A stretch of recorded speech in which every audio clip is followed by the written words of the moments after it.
eto na.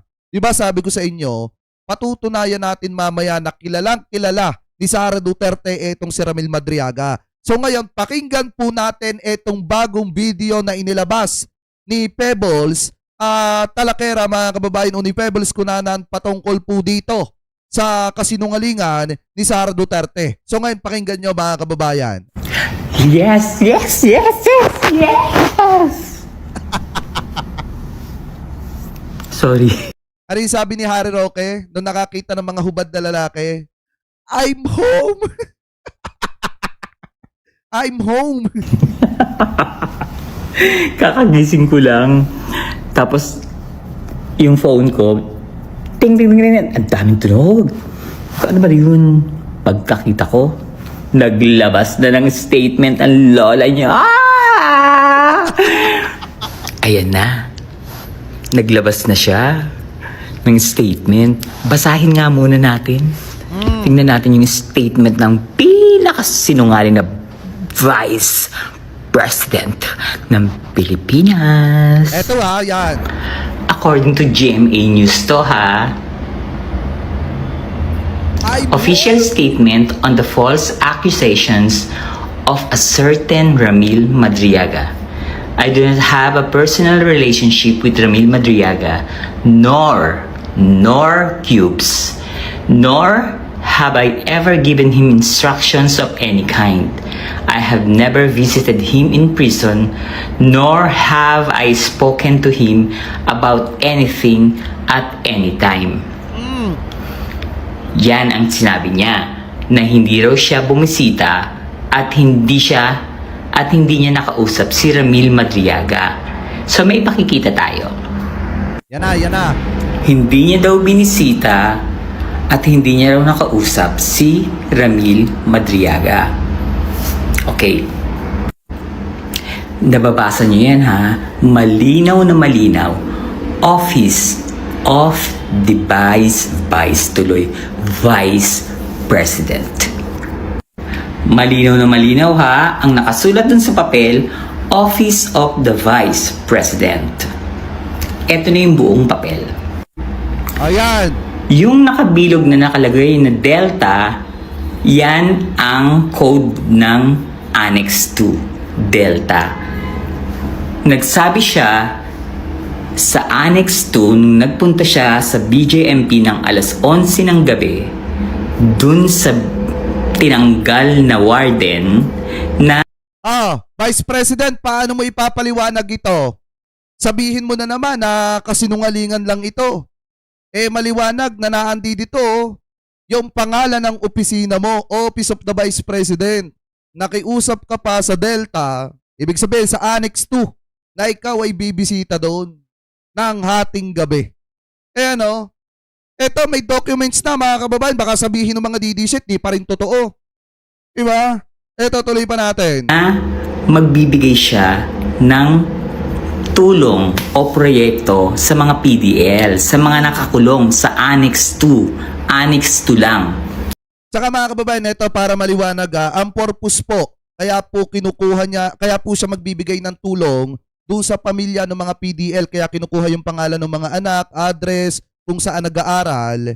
Ang purpose daw po niyan, makuha yung pangalan ng anak ni Ramil Madriaga, yung address kung saan nag-aaral yung anak ni Ramil Madriaga, at yung address kung saan nauwi yung anak ni Ramil Madriaga, sa madalit salita para malaman kung nasa saan ang pamilya ni Ramil Madriaga. Kaso nga lang ang problema, matalino etong si Ramil Madriaga, kaya hindi po nag-fill up dyan. Ano po, kasi alam niya na gagamitin yung kanyang pamilya para po patahimikin etong si Ramil Madriaga. So ngayon ituloy pa natin. Ang tulong na ibibigay niya ay pag-aaralin niya diba? Ang mga anak ng mga nakakulong. Kasi nga naman daw nakakulong, wala silang maitutulong dahil nakakulong sila. Paano mag-aaral yung mga anak nila? So umepal siya. Yun yung binigay niyang project. Ngayon, isa-isang pinatawag yung mga PDL sa office ng warden. Pinapirma ng warden, pinalagay yung pangalan ng anak, address, route. Ayan, tinakpan ko kasi mga bata yan, hindi pwede. Baka madimanda tayo. Sabi dito, hindi maididinay ni Sara yan. Dahil may CCTV ang BJMP, nakarecord ang in at saka yung out na visitors at pangyayari sa loob ng BJMP. Yan yung hinihintay ko. Yan yung hinihintay ko mga kababayan. Sa susunod na kabanata ni Pebbles. Kung makukuha niya yung kopya ng CCTV tapos may ilalabas, yan yung hinihintay ko. Yan. Ngayon, eto na yung tanong ko sa'yo. Sarah, paano magkakaroon ng ganyang project sa Annex 2 ng BJMP kung hindi ka nagpunta? Tama. So, sino nagpunta? Si Joyce dapat. Eh di paglabasin din natin ng statement si Joyce dapat, patunayan niya kung bakit siya nasa BJMP. Diba? Ano yan? Bigla na lang may lumipad na papel mula OVP papunta dun sa office ng warden kaya nagkaroon ng ganyang project. At sino naman na makikipag-usap ng ganyang project na maglalabas ng pera? Pera yan, pag-aaralin yung mga bata. Siyempre ikaw. Diba? Pilit mong linulusot na hindi mo kakilala si Ramil Madriaga na hindi kayo nagkausap. Hindi ka lulusot, girl. Alam mo, napakasinungaling mo talaga. No? So, anong project yan? At bakit kinancel yung project na yan? Mali yan. Wrong ka dyan. Pag kinancel mo yan, ibig sabihin sinungaling ka talaga. At pag tinuloy mo naman yan, ibig sabihin nagpunta ka. So, saan ka ngayon lulugar? Kasi mga kababayan, isipin nyo po ganito lamang naman po kasimple yan. Kung makikita nyo na ando doon yung papel na galing po sa Office of the Vice President. And then yung papel na yun mga kababayan ay nangangalap ng pirma ng mga PDL. Ilalagay doon yung mga pangalan ng anak na pag-aaralin dapat ng Office of the Vice President mga kababayan. So ngayon, kung malawak yung pangunawa ninyo, maiisip ninyo na oo nga no, paano nakarating doon yung papel ng OVP mga kababayan at kinakailangan na sa warden pa dumiretso yung papel at para kunin yung mga pangalan ng mga anak nitong mga PDL na nakakulong. Tapos ang pinakamasaklap pa nito, kung ika-cancel ni Sara Duterte, ibig sabihin, hindi siya naging interesado buhat nung tinanggihan siya ni Ramil Madriaga dun po sa inaalok niya. Pangalawa naman, kung itutuloy niya mga kababayan, ibig sabihin, pumunta siya dun po sa BJMP mga kababayan. At nagsisinungaling siya sa inilabas po niyang statement na hindi niya kilala etong si Ramil Madriaga at hindi siya pumunta ng BJMP. Ano po mga kababayan? So ibig sabihin wala siyang lulusutan dito. Sukul na sukul ka dito, Vice President Sara Duterte. Anyway, tuloy pa natin. Ang hirap pag-isip, no? Basahin pa uli natin yung ibang nakalagay sa statement niya. The photographs he submitted are unrelated images taken during public events where I was present. These images do not support his allegations and merely show that he was present as part of an election campaign group.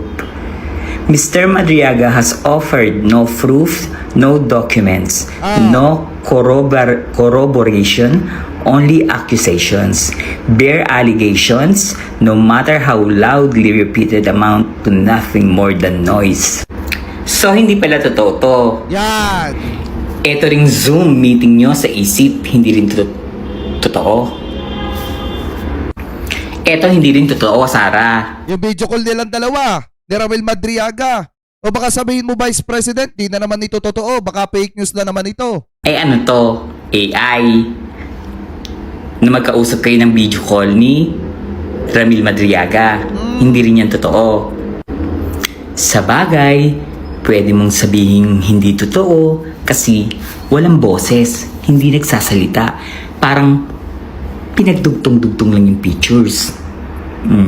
May point ka dyan. Pero syempre, hindi naman ako papayag. Ito na. Nahahamunin kita, tapos wala akong ilalabas na resibo. Maghintay ka. Kahapon, nag-post ako sa Facebook. Sabi ko, screenshot nyo to para may kopya kayo. Hanapin nyo kung nasaan ako. Charot! Ayan yung post ko. Tandaan nyo tong picture na to. Sabi niya sabi niya kanina, tandaan niyo mga kababayan. Ano ba yung sabi ni Ramil Madriaga? Hindi daw niya kilala. Ano yung sabi ni Sara Duterte? Hindi daw niya kilala si Ramil Madriaga. Kaya daw kumakalat yung mga picture na yon kasi naandun daw sila sa isang event at nagkakataon lang. So yun daw yung ginagamit mga kababayan. So ngayon, panoorin nyo mga kababayan kung talagang hindi kilala ni Sara Duterte si Ramil Madriaga. SS nyo na para marami tayong may hawak. Diyan, makikita nyo sa picture na yan na inaabot ni Sara Duterte kay Ramil Madriaga yung bandila ng Pilipinas. Naka-headband pa ang putaha. Kala mo naman talaga. O diba? Kitang-kita sa picture na inaabot mo, Sara Duterte, yung bandila ng Pilipinas kay Karam. Pero pwede pa rin sabihin na AI yan. Ama! Diba? Kasi teacher lang. Walang nagsasalita, walang gumagalaw, chururut. So, try kaya nating i-play itong video na to. Yan na!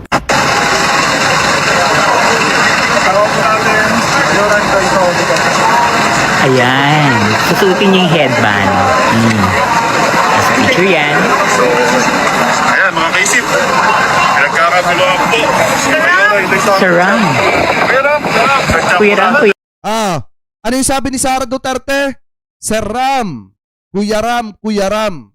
Sabi ng mga members. Diba? Ano yung sabi ni Sara Duterte mga kababayan nung aabutin niya yung watawat ng Pilipinas, yung flag? Sir Ram.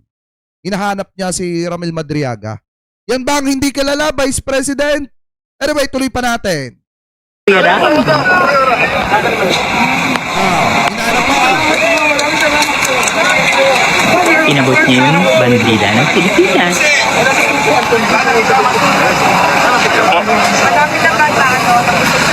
Yes, ma'am. Marami po. Ano nga po?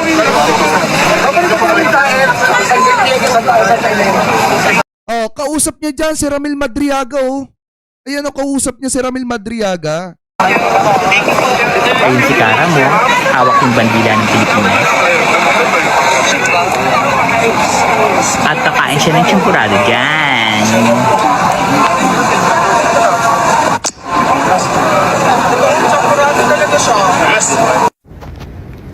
Ano yung sabi ni Sara Duterte? Sir Ram, champurado po talaga siya. Tapos sasabihin, hindi kilala. O di nagsisinungaling ka, Vice President. Ano yon? Diba mga kababayan? Alam nyo, eto sa totoo lang, talagang totoo na bumisita si Sara Duterte sa BJMP mga kababayan. At yan naman po ay kinumpirma na. Kahit itanggi yan mga kababayan ni Sara Duterte, kahit itanggi niya po ng paulit-ulit yan, wala na siyang kawala dito. Ano po, dahil nga, ito yung sinasabi ko sa inyo nung nakaraan pa, na pag nagsalita si Sara, itinanggi niya lahat, lalo niya lang mapupurubok mga kababayan, etong si Ramil Madriaga na talagang tawag dito, na talagang maglabas pa ng maglabas ng mga nalalaman po niya laban po dito kay Sara Duterte. Sabi ni Bernie Marquez, hindi naman siya Hindi ba si Ramil Madriaga yon? Wait nga lang. Sabi daw hindi daw si Ramil Madriaga ulitin natin. Sabi hindi daw si Ramil Madriaga AI yan. Diba? Kasi teacher lang, walang nagsasalita. Wait nga, hanapin nga natin yung Alam ko meron akong kopya niyan Kasi mga kababayan, syempre, di pwedeng wala tayong kopya niyan. Kailangan meron. Diba? Kasi pag wala, pwedeng sabihin nga ng mga didishit, hindi tunay yan. Gawa-gawa nyo lang yan para siraan nyo si Vice President namin. Sara Dudengdi. Eto mga kababayan, Ayan, Hindi ba si Ramil Madriaga yan? Maliwanag na si Ramil Madriaga yan, Hindi ba si Ramil Madriaga yan? Hindi ba si Ramil Madriaga to? Yung mga didisit dyan. Eto, masakit ba? Masakit ba makita na nagsisinungaling si Vice President? Dapat pala, Dapat pala mga kababayan, sinuot ko yung damit ko na Sara All. Diba? yung ibinigay sa akin para makiusap na i-promote si Sarah dati. Di ba mga kababayan? Dati pala sinuot ko yung damit na Sarah all, no? Yung ganito. Di ba mga kababayan? Ayan, no? Oh. Di ba? Ayan, o baka sabihin nyo, hindi si Ramil Madriaga to. O, ayan, no? Di ba? O, ayan pa. Baka sabihin nung iba, gawa-gawa lang ito. Ayan, no? Di ba? So ngayon, ito yung video. Hindi daw kasi si Ramil Madriaga eh. salita, walang gumagalaw, chururut. So, try kaya nating i-play itong video na to. Ayan.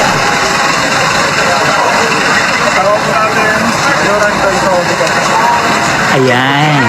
Susutin niya yung Hahanapin ni Sara Duterte si Ramil Madriaga ha. Ang tawag niya si Ram. headband. As picture yan. Ayan, mga kaisip. Pinagkakaguluhan po. Sarang. Kuya Ram.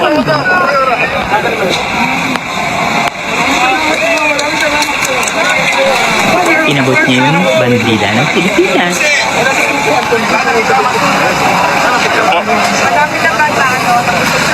Yes, ma'am. Marami po. Okay po.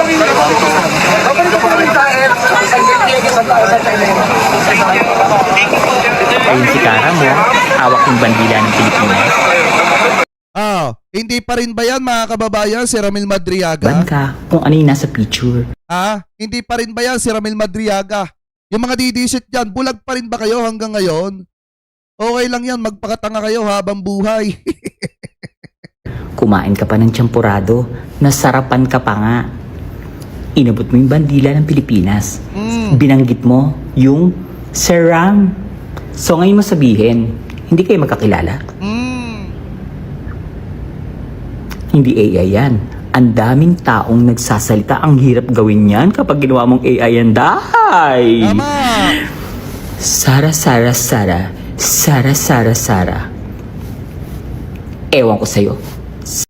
Sinungaling ka. Chururut, tusok. Resibo. Di ba? O yan, mahirap mga kababayan pa sinungalingan yan kasi kung titingnan nyo mga kababayan, talagang marami namang mga resibo talagang kumakalat lalo na sa social media na talagang magkakilala si Sara Duterte at si Ramil Madriaga. At kinumpirma din ni Harry Roque yan. Kahit nga si Harry Roque, kilala niya. Ito pong si Ramil Madriaga. At maliwanag din naman mga kababayan na yung kwento ni Harry Roque at kwento ni Madriaga, kung pagsusumahin po ninyo mga kababayan, talagang sumasapol kay Sara Duterte. Bakit?